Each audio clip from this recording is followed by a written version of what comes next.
following podcast is brought to you exclusively by the Rad Rob Radio Network.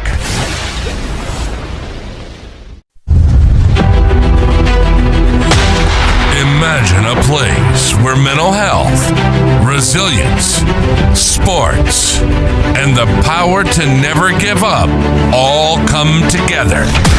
This show is about life. It's about mental health. It's about bouncing back stronger than ever. This is Reset and Rise to the Unbreakable with Amanda Moore.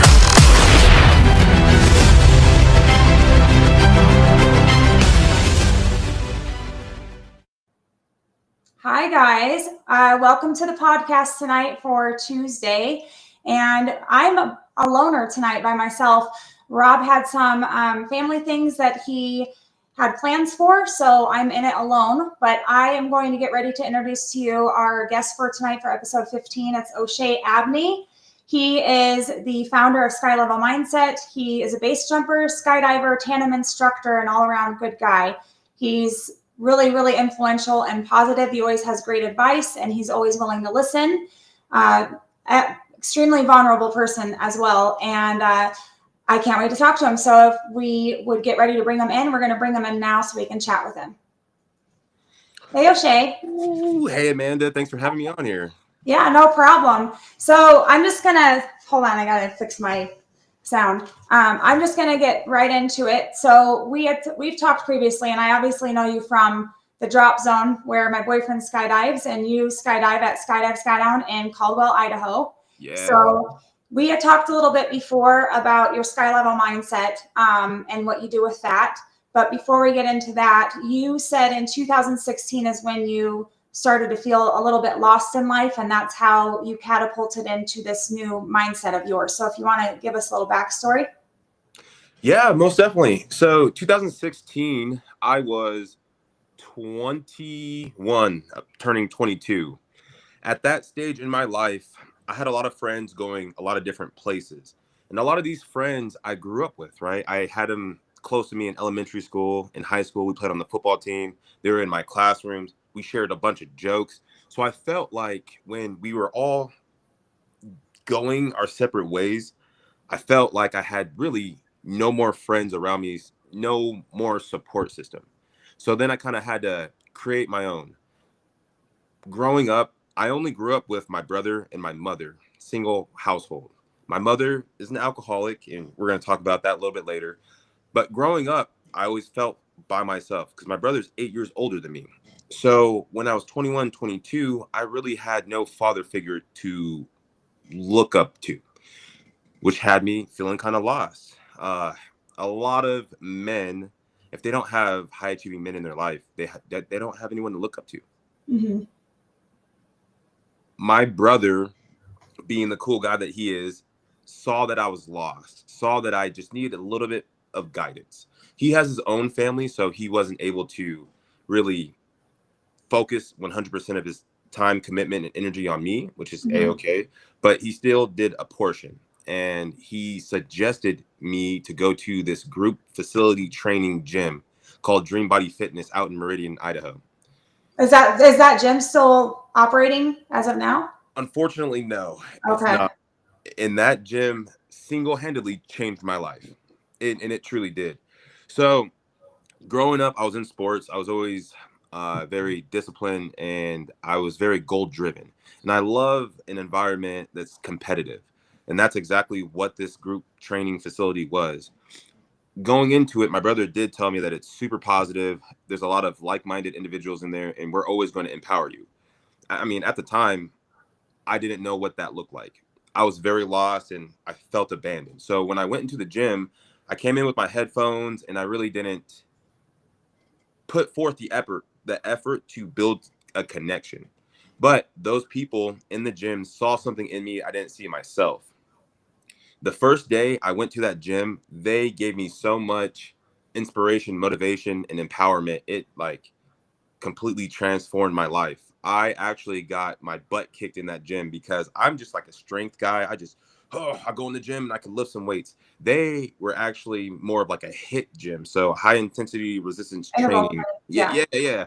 So it completely blew my mind. There's people in there, honestly, I didn't think they could lift more than me, but they did. So I had to come right back for the challenge. yeah. And it was oh, excuse me 1 second. Sorry. I got allergies just are Fine. killing me right now. These You're allergies good. are just destroying me. We're good. During this gym, I went there it was 2016. I started in July. Later that year, they suggested me to become a trainer. And I was like, I don't have it in me. I don't even know who I am. I'm not fit for this position, but thank you. And they're like, O'Shea, you can do this. And I was like, I can't do this. And they're like, all right. A few weeks later, they asked me again. And I was like, no, I like being a member. I like kind of being in the corner, no one talking to me. I'm way more of an introvert than you would expect because I'm always talking now. You seem very extroverted. Yeah. Oh man, I am an introvert at heart.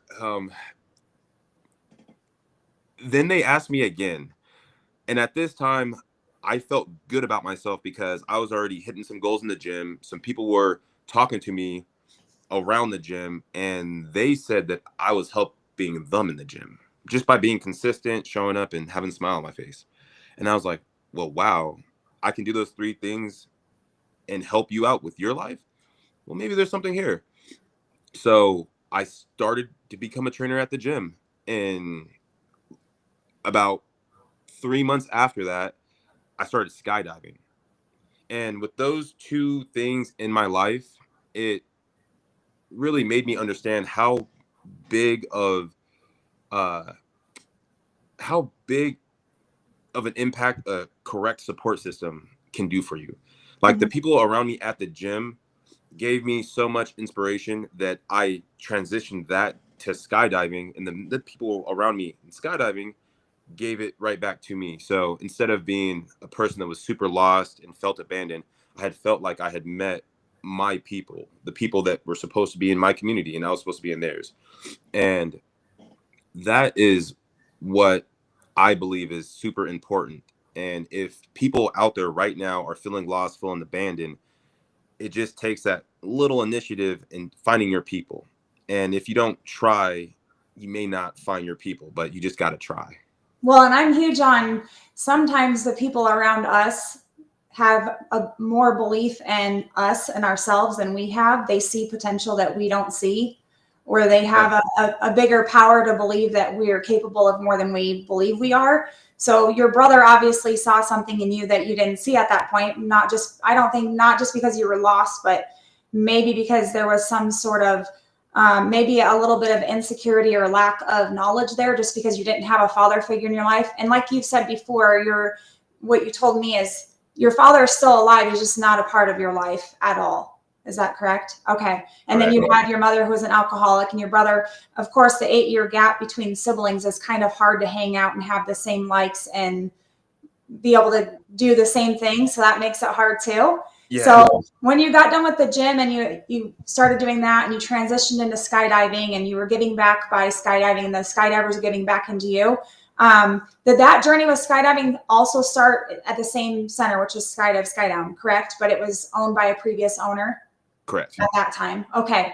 So, and then you became a tandem instructor this April of 2025. And you told me an interesting fact that I was not aware of after I asked you, but how many tandems have you done since April 2025? It's got to be roughly like 380. That's a lot. It's a lot. And I think I've been there to see maybe a couple hundred. Maybe. I don't know. Yeah. There's a lot that goes on during the weekends there. So anyways, but yeah, I prompted a video early and I talked about the fact that if O'Shea's not hugging you, he's fist bumping you. Like you just have one of those personalities that you're very inviting and very positive, and it's kind of reinvigorating. And even if you come to say Skydive Skydown or probably the gym, if you see you out and about, you're always smiling. And I know that for some people are like, how is somebody always so positive and always so happy? But they don't realize that you have your struggles too. but you've been through some things that you've seen, and you gained a new perspective on life and a new amount of confidence in you that you're able to portray that and bring that on to everybody else. And it's definitely a domino effect to the people that are around you. I see that you make a difference at the Skydive Center, just because when you show up, it's like the party's here and the mood lightens and everybody's a little bit happier. So, but on the skydiving part, so you started skydiving in 2017 and you started base jumping in 2020. Is that correct? Yeah. Okay. What in the world brought you to the point to want to base jump? A lot of people don't realize how dangerous that is. And a statistic is that most base jumpers have a 4-year lifespan after they start base jumping. I think I read that statistic somewhere, which is not always correct, because there are some base jumpers that come here to the Prime Bridge, and a lot of people come here because of the bridge, and they are just fascinated with it. And there's always people at the visitor center watching. There's people that pull over to watch. So I'm just curious as to what in the world made you want to start base jumping?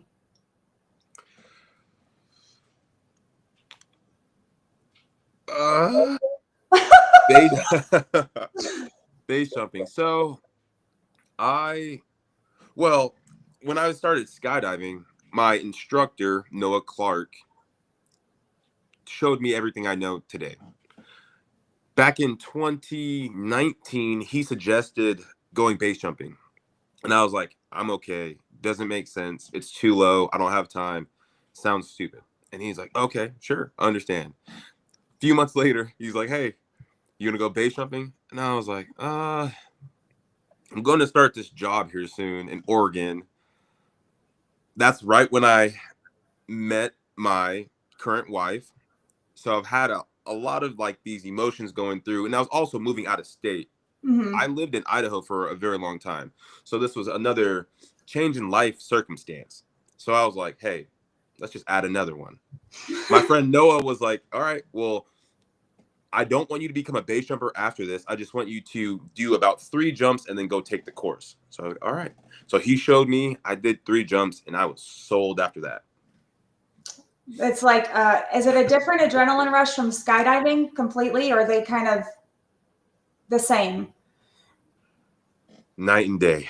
Night and day? Okay. Night and day, yeah. I know with the bridge, you said before, like, you're able to get more jumps in and you can go whenever you don't have the drive, because I know we both live in the same vicinity. So the drive is a little over 2 hours to get to the Skydive Center. So base jumping is a little bit closer to home for you.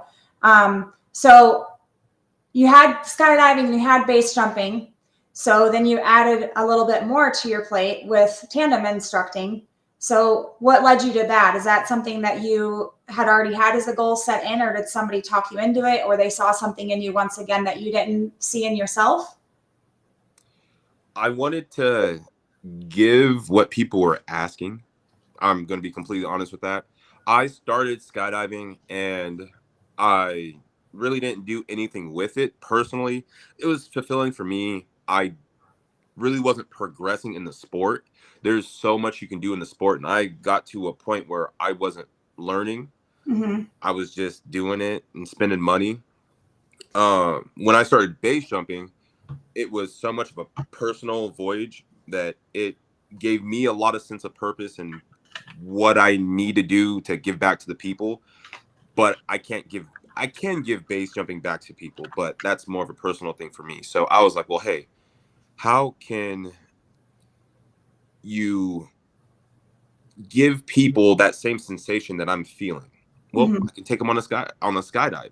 It's way safer. I have way more time to talk to them. I can crack some jokes, and their family can be a part of the whole experience. Yeah. So I was like, well, man, I really need to do this. I really need to give back, and this is going to be filling my cup. And when it's overflowing, I can fill everyone else's. Yeah. So I do have a question, because I've had a few people ask me, what is the weight restriction on tandems? The weight restriction on tandems depends on your tandem instructor. Okay. So there's a certain amount of like a max weight a system can take. Sometimes it's 500, most times it's 550. So I weigh 190 pounds right now. And when I put that parachute on my back, I believe it weighs like around 50 pounds. So technically I weigh 240 pounds. So 240 pounds minus 550, that's how much I can take a person. Okay. That's good to know, because there's you and there's a couple different tandem instructors there, and each of you have your own personality characteristics. So it's kind of fun. So if anybody wants to view what Skydown has to offer, you can check out their website or check out their Facebook page or Instagram page. There's a great group of people there. Jordan Baserto is the one that owns that center, and you'll always find O'Shea there. O'Shea's like Friday, Saturday, Sunday.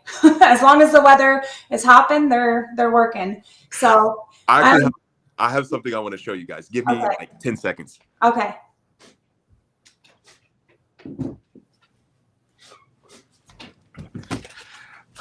Okay, this is really special to me because I just got this like maybe 2 weeks ago. Okay.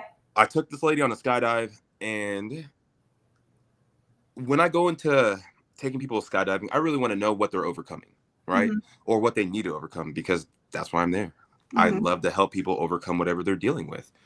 This lady came in and she said she lost some weight and now she's finally able to go skydiving. I'm like, oh, heck yeah. Let's go do something in the sky. Once we got down to the ground, all of her family members were so happy that she had done something she had always dreamed of. I was there at the landing zone for that one. I know who you're talking about. Yep. She sent me a letter and she explained how wonderful the experience was and how awesome I could bring her dream to reality. Oh, my word. That's awesome. Yes, because we all go through things, and I may have not had a problem with weight, but I know people have. People may not have had a problem with not having a dad, but there are people that have. And when I get stuff like this, it's just goes to show that if you're just there for someone, no matter what they're going through, you truly can change your life from a smile, from a hug, from a fist bump, or whatever, as long as you build a connection somehow, some way. Mm-hmm. Yeah. So along those lines, when we're talking about things that you've been through in life, you're talking about your mother being an alcoholic. How did that profoundly affect your life and your mindset going forward as you have gotten older, and now that you're married and have kids? How's that changed your perspective on how you want to be seen in your kids' life? When I would look at my mother being an alcoholic, I would tell myself, I don't have to be that bad. That doesn't mean I wasn't bad, though.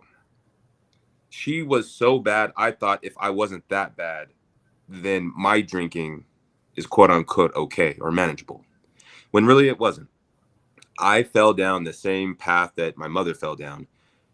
And I didn't even know what I was doing, because subconsciously I thought I was winning when really I was losing. I didn't understand this until really like a year ago. Oh, wow. Yeah. I've been with my family for 5 years. I got with April back in 2019. I was with her for about 8 months, and then I got this job where I would go sell vegetable plants for 6 months on and then come back for 6 months. So I just stopped that job last year. So for 4 years, we were really together for like half that time. We'd call, talk all the time, but I was by myself, which means I could cater my drinking problem. Mm-hmm. I started Sky Level Mindset 2 years ago, and I started to understand that if I continued to drink, then my business would crumble, because I started learning more about business people and how they handle their drinking problems. Mm-hmm. So about a year, almost 2 years ago, I really dove into my own problems, my own trauma, all the things that I thought I had overcame. I really didn't. I was kind of just like nurturing it. So I started talking to a therapist. I really started talking to people that could tell me what I needed to work on, because I love corrective criticism. I love to get better. So if there's any way that I can get better, I want to. Mm-hmm. So I stopped drinking for all of last year. Whole year, it was like 300 and I don't know, it's like 78 days. I stopped counting after 365 because I had met my goal and I was like, yeah, it's a year. And it was at that point where I did notice that when I would get off of work and I would come home, I would stop and get a beer. I would come home, not really focus. I would just want to drink my beer and then relax. That's a lot of time that I was missing with my family. Now you do that 365 days, like that's a lot of time you've missed. So last year it was a really awesome time for me to look at the data and be like, wow, man, you got a lot of time back that you never thought you would have if you would have kept drinking. Mhm. So that has really helped me out because I didn't think it was that bad because I had seen my mom be so bad that what I was doing was minuscule, but it was actually a big problem for the people around me. So Gotcha. it took me some time. Yeah. So your life has benefited from you having a different mindset and different perspective and changing habits that you had that could have put you on a different path than you're on now, which is good. So, Yeah. yeah. So then how did Sky Level Mindset, when did that start and how did that come about? Sky level mindset. So when I worked for this plant company called Bonnie Plants, and that's when I would go to Mhm. Oregon, and then a few years I'd go to Washington. I was only a plant, I say only, I was a plant delivery man for 2 years, and then I got promoted to station manager. Now, I've never led anyone. I don't even lead my family at this time. I'm gone for 6 months thinking I'm a leader. And really, I'm not. So I was like, well, I got this promotion. I got to do something with it.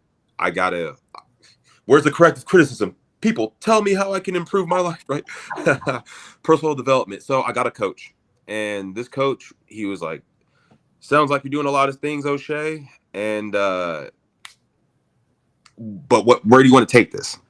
And I was like, well, I want to be that person that I never had growing up. I just want to motivate and inspire the younger generation so that they don't have to be on the same path that I was. Mhm. He's like, all right, cool. Well, let's get this running. What do you want to call it? And I was like, sky level mentality.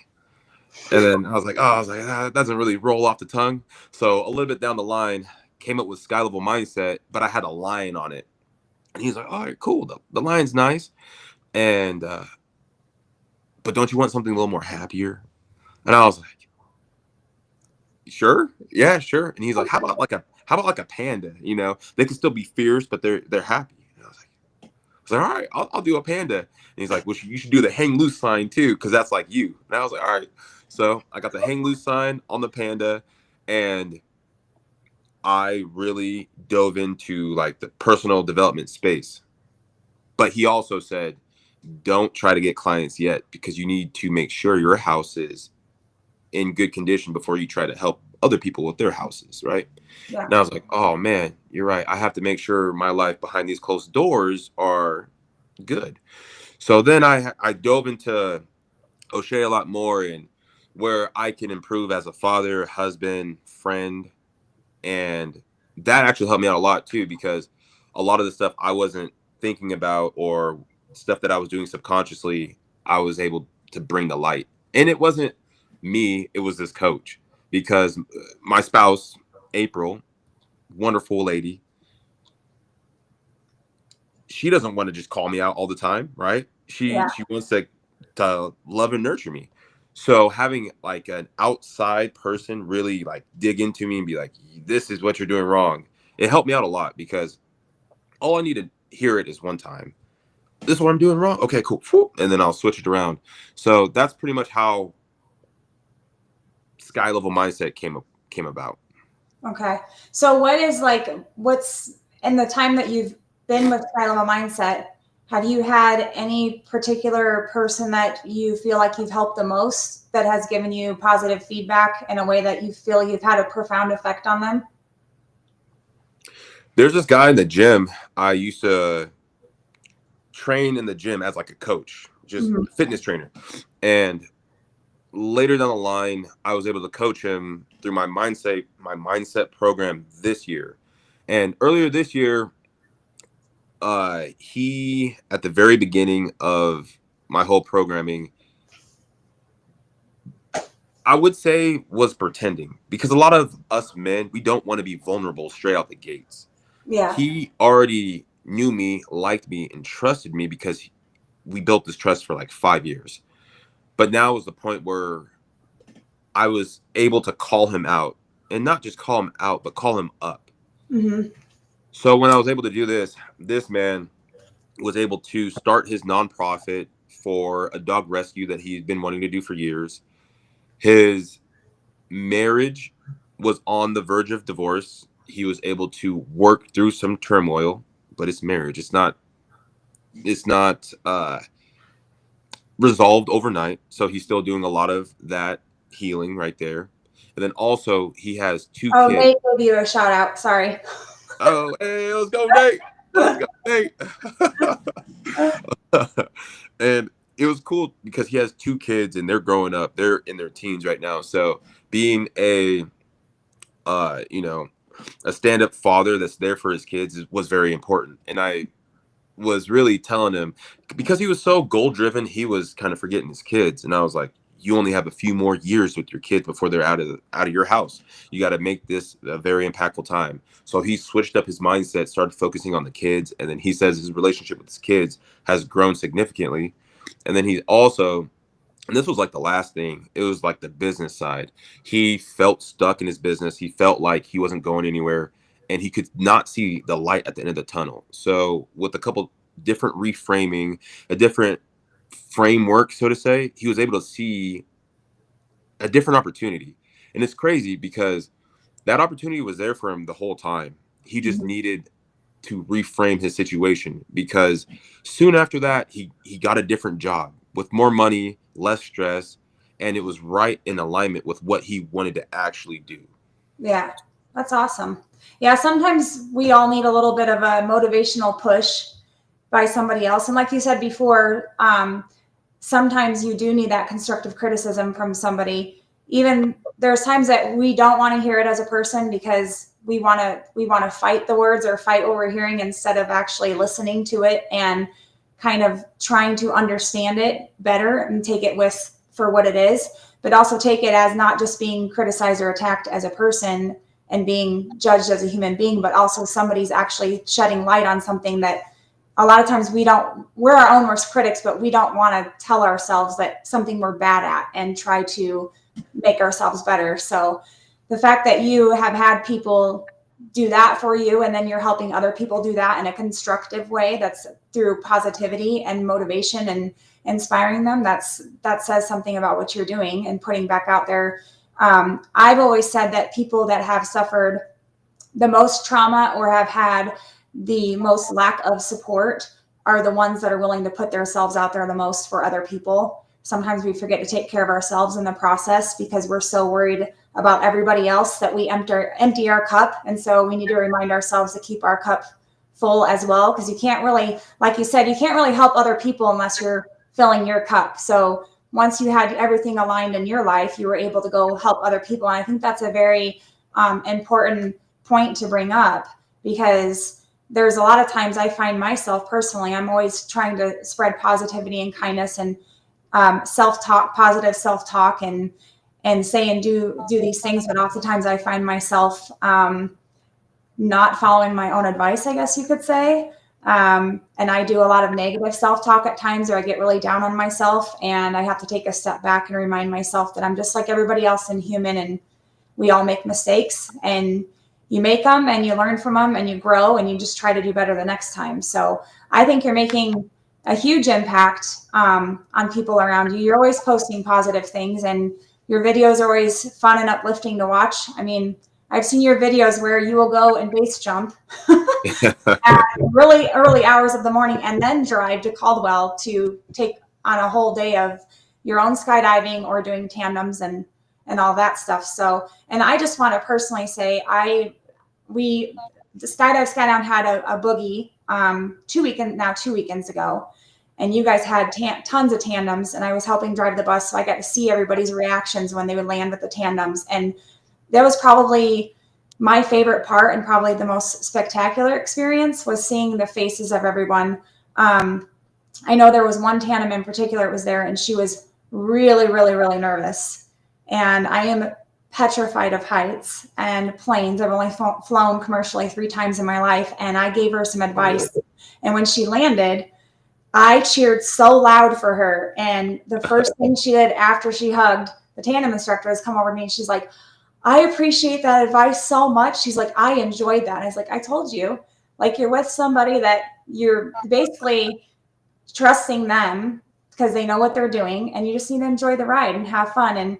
And you're always putting videos out there. So if anybody wants to follow O'Shea, he has a Sky Level Mindset page. You put stuff on there. You also put stuff on your own personal page, and your videos are quite inspiring, but they're also entertaining because you bring a lot of joy. You can see that there's a lot of joy in all of that. So, and obviously the lady that wrote you a letter, that really meant something to her, and you probably not just probably changed her life in a way, but you definitely made an impact on her for her to send you a letter. So that's pretty awesome. But where do you see Sky Level Mindset going from here? Are you working on anything else with that, or do you have some future aspirations? Yeah. So Sky Level Mindset has been awesome for me because it's shown me what I can do and like where my purpose lies.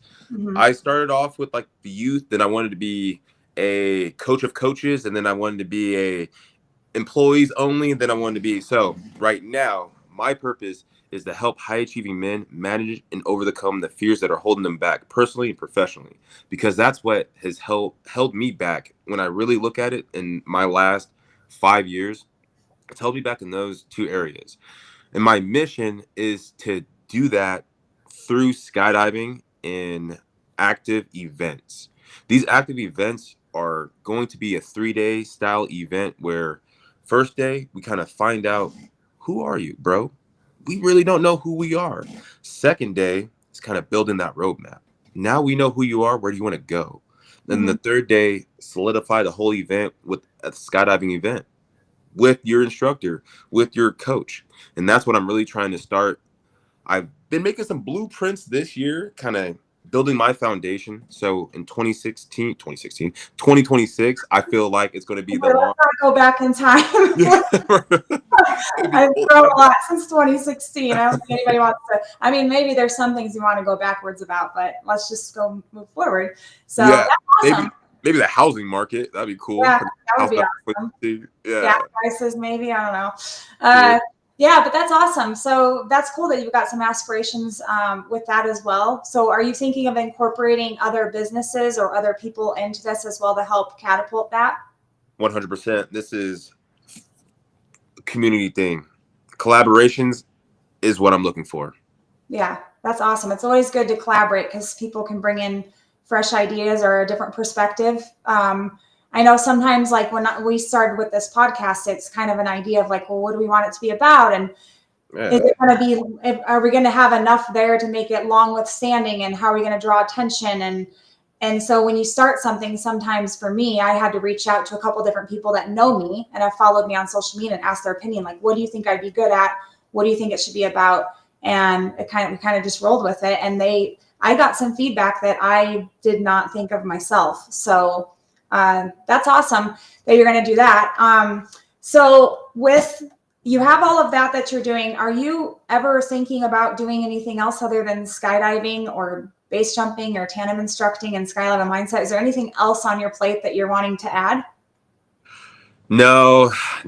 This is what I'll be doing for the rest of my life. I would like to, the whole event thing, I want to go like overseas and do it. Maybe like do it in like Portugal, Spain, some other stuff like that. So other than scaling Sky Level Mindset to that level, no. You'll see me, right? Yeah, seriously. You'll see me motivating and doing stuff with nylon parachutes my whole life.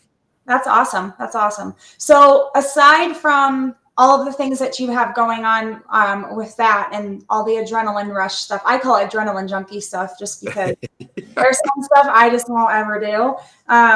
But I just wanted to know, like, for you personally, with everything that you've been through, if there's people out there right now, I know there's kids out there right now that don't have active parents. A lot of times right now, especially in today's society, we have both parents are working just to supplement income into the house and be able to take care of their kids and provide. So a lot of kids, a lot of times are left to take care of their siblings, or they're left with electronics, and they're not really active because they don't have parents that are active in their life, and not always because they don't want to. It's sometimes the parents don't really have a choice, and then the grandparents step in or whatever. So with that being said, what advice would you give to any, I guess, young and upcoming, either adolescent or young adult out there that is kind of in the same state that you were in back in 2016? You can't always be their friend. So I have kids, and when they're quick to say they don't want to do anything. They're quick to stay on their tablets or be on TV. It's the first thing that they tend to run to when they come through the doors. Just get them outside. Get them outside, get them some vitamin D. And it's just like when you try to show them a movie. They don't want to watch the movie, and then you start the movie about 10 minutes in, they're saying, it's boring, where's the action? And then 30 minutes in, get a little action, get a little funness in there, and then next thing you know, when the movie's over, they love the movie. It's the same thing with activities. It's the same thing with, I believe, chores. It's just the hardest part is making them upset or making them to where they don't like you. And this is only for me because I didn't see it when I was growing up, but I have 3 kids right now, 17, 9, and like 18 months. So the 17-year-old, and these are 2 step kids, and then I have one of my own, 18 months. The 2 step kids, I met the 17 when he was 11. So I've seen a lot of teenage experience in him. The times that he didn't want to do anything, I literally just turned the game off, said, let's go. He didn't really like me until about 10 minutes down the road, 15 minutes down the road, when we were having fun, joking around, and being in the moment. That's my biggest thing, is just try to be in the moment with them. Be present. Yeah. Yeah. It's the same. Your relationship, I've learned a lot because I have a 18-year-old, and as he's gotten older, I've learned they have to kind of morph into their age as they progress on their own timeline. So there's a lot of times I'm like, is my 16-year-old ever going to act like he's older than 9? Like, because you get the attitude, they know it all, and they don't want to do anything. They don't want to do what they're told. And then you do worry about not being a good parent. But now that he's 18, we're able to have it's almost scary because it's like adult conversations, and he's providing for himself. He's a hard worker. He has all these great things that he aspires to do. Sometimes I think too many things going on that he's not really set yet in his ways. But I think the biggest thing with him is just, there was a lot of times as a parent with him, I wasn't present because I was too busy working or I had other things going on. And then when I started to show him some more presence with me being there for him and being consistent and actively listening, and not responding to him as just a parent, but somebody that actually he knows cares, the relationship has grown and become better. So as you said, with the 17-year-old that you have now, that's right, 17, and you met him when he was 11. So you've definitely seen him progress through those stages as well, and it'll just continue to get better. So, and now you have an 18-month-old that you'll get to parent for the rest of their life or your life, and see how that all transpires. And I think it's good that when kids have a positive influence within the home, and then if they see 2 parents that can actively participate together in things and have it be a family feel, that's awesome as well. So I know you're a super busy guy all the time, but I know you're also a family man.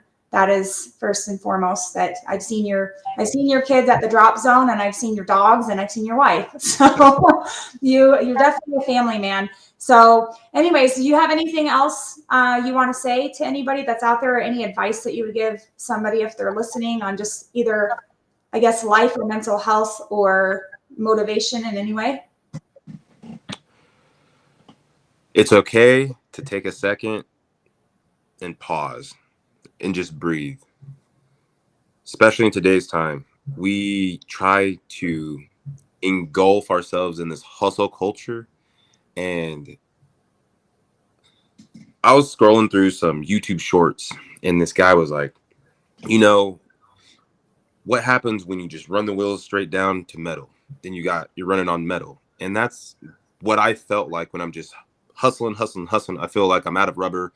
I'm almost out of gas, but I'm on metal the whole time. And when I kind of slow down, I'm able to like assess all the things that are going around me and quote unquote be present, because I like to tell myself family matters, but then I'll get a goal which will make me focused on work. And then it'll be 3 months down the road, and then I forgot to have any family time. And that happens to me all the time. So if I don't slow down, take a pause, I forget what I'm doing. So yeah, take a pause in life. You don't always have to engulf yourself in the hustle culture. yeah, that's great advice. I love it.